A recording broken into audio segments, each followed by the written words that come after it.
Entonces, sintetizando, la acumulación originaria, es decir, el momento en que nace el capital, en el momento en que nace el capitalismo, está vinculado al hecho histórico del despojo de los medios de producción que sufrieron los labradores, los campesinos, la gente que contaba con los recursos necesarios para poder subsistir.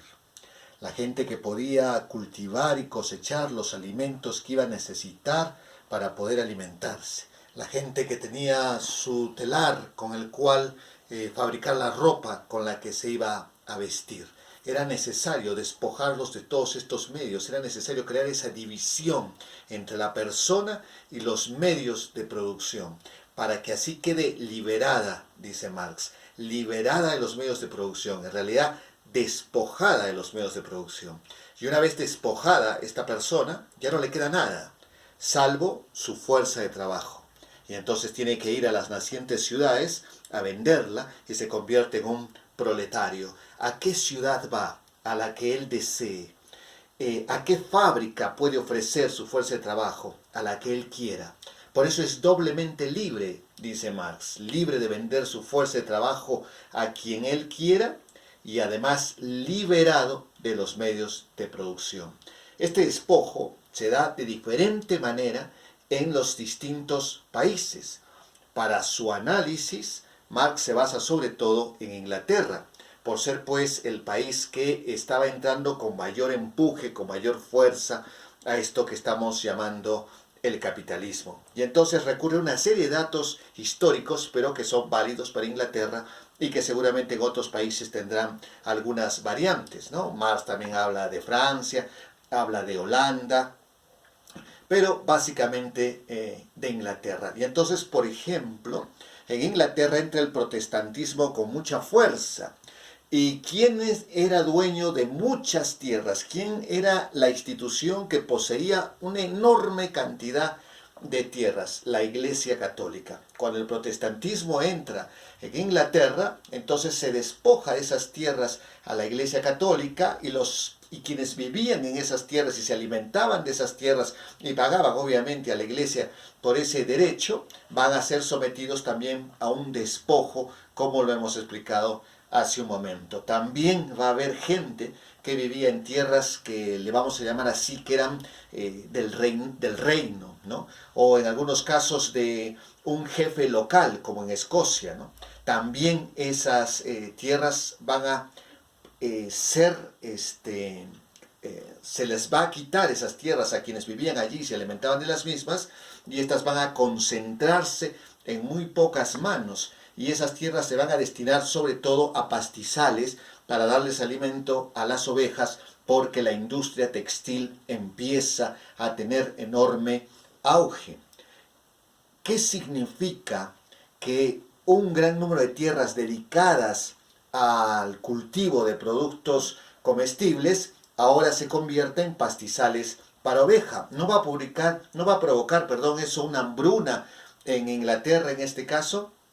No, porque las tierras que ahora son mucho menos que se dedican al cultivo de productos que nosotros le llamamos de pan llevar, ya no va a ser una familia preocupada por cultivar lo suficiente para alimentarse y además pagar lo correspondiente al señor feudal o a la iglesia o a quien fuese, sino que ahora son administradas con la lógica capitalista. Y entonces quienes trabajan allí reciben un sueldo, reciben un salario. Y entonces ya no se trata pues de una producción agrícola doméstica, sino que se trata más bien de una producción agrícola capitalista, ¿no? Y entonces se organiza el trabajo de una diferente manera, la tecnología agrícola avanza, de manera tal que con mucho menos tierras se produce igual o más alimento que el que se producía cuando prácticamente toda la tierra estaba destinada a este tipo de labores. Pero todo esto se hace con la participación del Estado, que en un primer momento, como hemos dicho, da leyes para evitar este despojo, pero luego da una serie de leyes tremendamente sanguinarias para apoyar este proceso. Y así el labrador expulsado del campo, porque hasta se queman sus aldeas, se ve impelido a ir a las ciudades y trabajar como proletario vendiendo su fuerza de trabajo. Esta fuerza de trabajo produce riqueza, produce valor, pero el salario que recibe a cambio es menor que el valor que produce. Para asegurarse que es menor, el Estado da leyes que establecen salarios máximos. Nadie puede pagar más de una cierta cantidad para dar la posibilidad que los nacientes capitalistas tengan altas ganancias que acumular, y a partir de esa acumulación puedan hacer seguir creciendo sus negocios. La acumulación originaria. ¿Quién está dando estas leyes? El Estado. En ese sentido, Marx habla de un Estado proteccionista. ¿Proteccionista de quién? De la naciente burguesía. Pero eso es solo una parte del proceso. Ya hemos dicho además de que las colonias, el proceso de conquista y la explotación brutal que se hizo respecto a la población que vivía en las colonias, incluida América, permitió pues unas riquezas gigantescas que fueron trasladadas a la metrópoli y logradas con la explotación del trabajador de esas colonias, que también van a aportar a la acumulación originaria.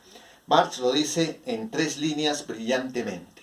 En general, dice, la esclavitud disfrazada de los asalariados en Europa exigía, a modo de pedestal, la esclavitud desembosada en el Nuevo Mundo.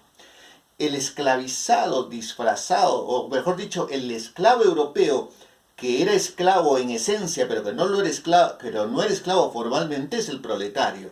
Pero el que sí es esclavo a secas es el que está trabajando en la colonia.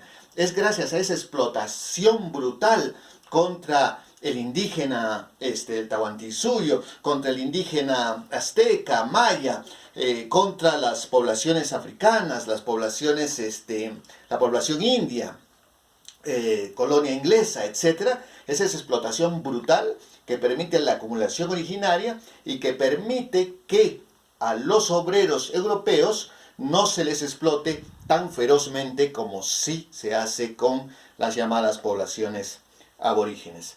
A esto hay que añadir el papel del Estado, que ya hemos señalado, a través de leyes, a través de la deuda pública, y también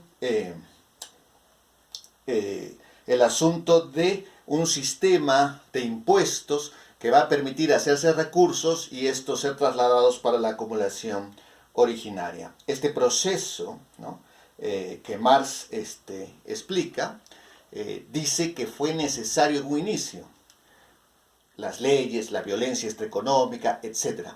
Pero se asienta con tal fuerza que luego se convierte en natural, entre comillas, y el obrero acepta su explotación sin necesidad de que haya leyes sanguinarias, sin necesidad de que la policía le esté apuntando con un arma, ¿no? Se convierte en una situación normal la venta y la compra de la fuerza de trabajo, y entonces el obrero se convierte en preso de las leyes, entre comillas, porque no lo son, naturales de producción.